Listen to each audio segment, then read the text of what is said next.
Assalamu alaikum, fam. Hope you're doing well. So, we are continuing our reading of Thomas Hobbes' Leviathan. And remember, he lived during the English Civil War.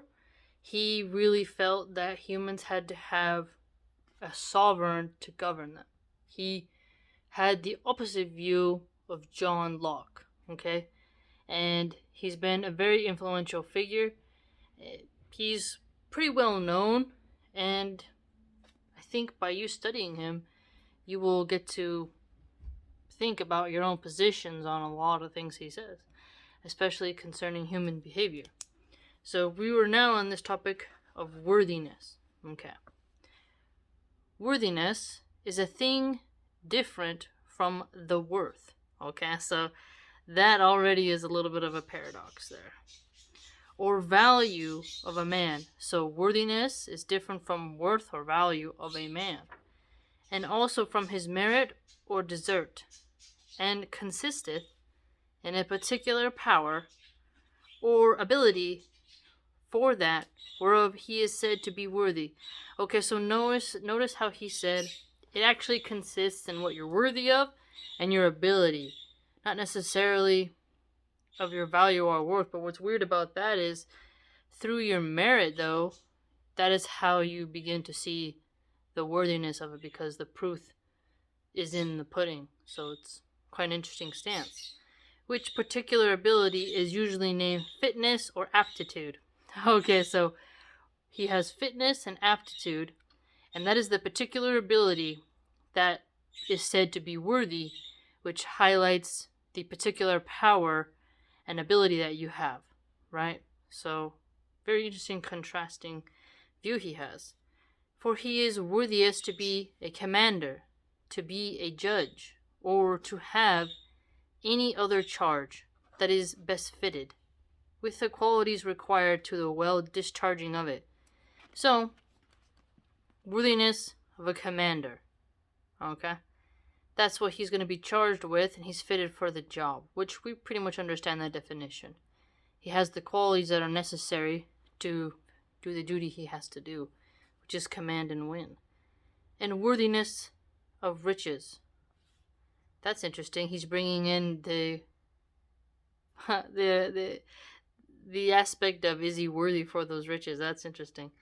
That has the qualities most requisite for the well using of them, any of which qualities being absent, one may nevertheless be a worthy man and valuable for something else. Okay, so worthiest to be commander, so that's someone who is, or judge, he argues, best fitted, able to carry out the charges, and they have the qualities that are necessary to do that. But what's interesting is he also pulls in the worthiness of riches and how they will use them. So it's almost like he's saying your qualities are also how you spend your money as well. Again, a man may be worthy of riches, office, and employment, that nevertheless can plead no right to have it before another, and therefore cannot be said to merit or deserve it. Okay, so we were on the right path. Worthy to have those riches, the titles, and just the employment itself. For merit presupposeth a right. Okay, so merit comes before the right, he argues. So it's not that you have the right, it's also about, do you have the ability, right? It may be your right according to you, but can you carry it out, right? And that the thing deserved is due by promise, of which I shall say more hereafter, and I shall speak of contracts. So, merit, that comes before what's right, and then he brings in a thing deserved due by promise. So, promise relates to right. Well, his worthiness aspect was quite distinct there. He brought about fitness and aptitude, qualities, someone worthy of riches, office, and employment, and that it's not just about pleading your right before someone else. It's about if you can do the job, and if you have merit, and if you deserve it too. Okay, chapter 11 of the difference of manners. Okay, so we should get into this. Let's see what Hobbes says about manners. Alright. By manners, I mean not here decency of behavior. Oh, okay. As how one man should salute another, or how a man should wash his mouth or pick his teeth before company, and such other points of small morals. Okay, so he has this phrase, small morals. So he's not talking about common mannerisms, but those qualities of mankind that concern their living together in peace. Okay, so it sounds like civility, how I reference towards peace here. And unity. Okay, so peace and unity, that's going to be the qualities of mankind that he considers manners, which show your decency of behavior. Because if you're unified, there's not a lot of discord, so that makes sense. To which end we are to consider that the felicity of this life consisteth not in the repose of a mind satisfied.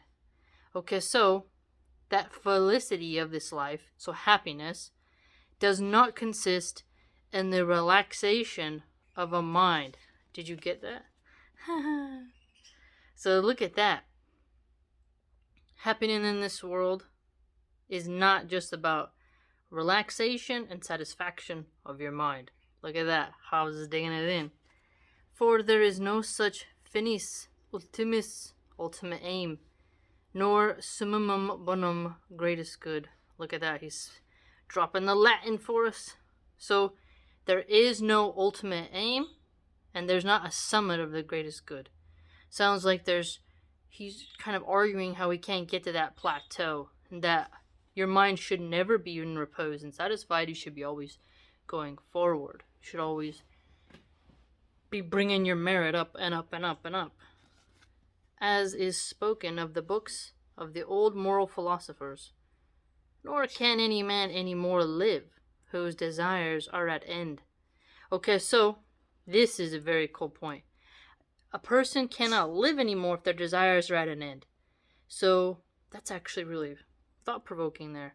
It's almost like this endless striving of going and not really fulfilling your desires, and he's kind of saying that you're almost dead, right? If you have such an aim. Like if you think, okay, this is it, as he said, my mind is fully in repose and satisfied. I don't need to strive anymore. I've got my good. I found my aim. Well, you should complete things and move on, but not stop. And be like, hey, this is it for me, right? Achieve. Knock it off, all them goals, tic-tac. But don't just be like, hey, this is it, right? Very interesting here. Then he whose senses and imaginations are at a stand. Felicity is a continual progress of the desire. Okay, look at that. So, felicity, so being a continual progress. Continual progress. Yes, we are on the right track with his mode of thinking. From one object to another, the attaining of the former, being still but the way to the latter. Very interesting. I was thinking along the same lines. So we're seeing how he thinks. The cause whereof is that the object of man's desire is not to enjoy once only and for one instant of time, but to assure forever the way of his future desire. Aha! So, the way in which you go about it is to assure its continuation. You not just being this sort of only this time, only right now, quick hitter, it appears, how he put it. So again, felicity is a continual progress, and he argues that it is not just enjoying once and only, right? Very different way of looking at it, right? And therefore, the voluntary actions and inclinations of all men tend not only to the procuring, but also to the assuring of a contented life. So, procuring and assuring. So, gathering it, doing it, and making sure it can continue to happen, right? and differ only in the way which ariseth partly from the diversity of passions. So they differ in the way in which the tastes are skewed towards, in divers men, and partly from the difference of the knowledge or opinion each one has of the causes which produce the effect desired. So the way in which you're going to procure and assure your contented life is based upon the diversity of your passions, and the way in which you go about achieving those passions will reflect on what kind of knowledge you have, which will be different in each person, and each person holds a different opinion of the causes that are going to give you the effect that you wanted to achieve that in the end. But as he said, there's no end. There is no summum bonum, greatest good at the end. There is no ultimate aim. You're not going to complete it. You are not going to have a repose of a mind satisfied, as he argued. So this kind of makes me think, and how I would argue he has his view, but there's a pluck of similarity of this world is suffering. You need to keep going. He lived through a very tumultuous time, so he saw war and chaos. So it makes sense that he would see the world in such a way to really be worried about it, right? To think, hey, what's going to happen? So this manner he brought in of the decency of behavior is not, as he said, just about salutations and like not picking your teeth, but it's about the felicity of life and a sense of how you're going to have peace together, how you're going to keep unity. Well, as he mentioned, there's all these different ways of achieving that. So it seems there's going to be a point where he brings in the sovereign, the social contract, and such. Again, very good points here. And further, don't forget when he talked about how worthiness is not just the worth or value of a person based upon merit and their desert, meaning what they deserve, right, what they're owed, but it's actually in a particular power, aka ability, that you're actually worthy of, and that you have a finesse to, a fitness and aptitude. And if you have that fitness and aptitude, you are therefore worthy. And if you're worthy, you can be put in a position that allows you to get riches, titles, and that certain employment. And that it's not just based upon your right to have it before someone else, because merit comes before right. Now, this is very profound, because nepotism, right? Giving someone a job even if they don't have they didn't work for it, they haven't risen to the top based upon their abilities, but rather their connections and whom they know. So he has a different view of, no, you should be worthy of it, right? This is how you're going to do it. So worthiness is about fitness and aptitude, and not just, oh, I'm from this particular family and it's my right. No, it's like, can you do the job, right? Very interesting. So we have the mannerisms point and then the worthiness point from Hobbes. Give you a lot to think about. What do you say?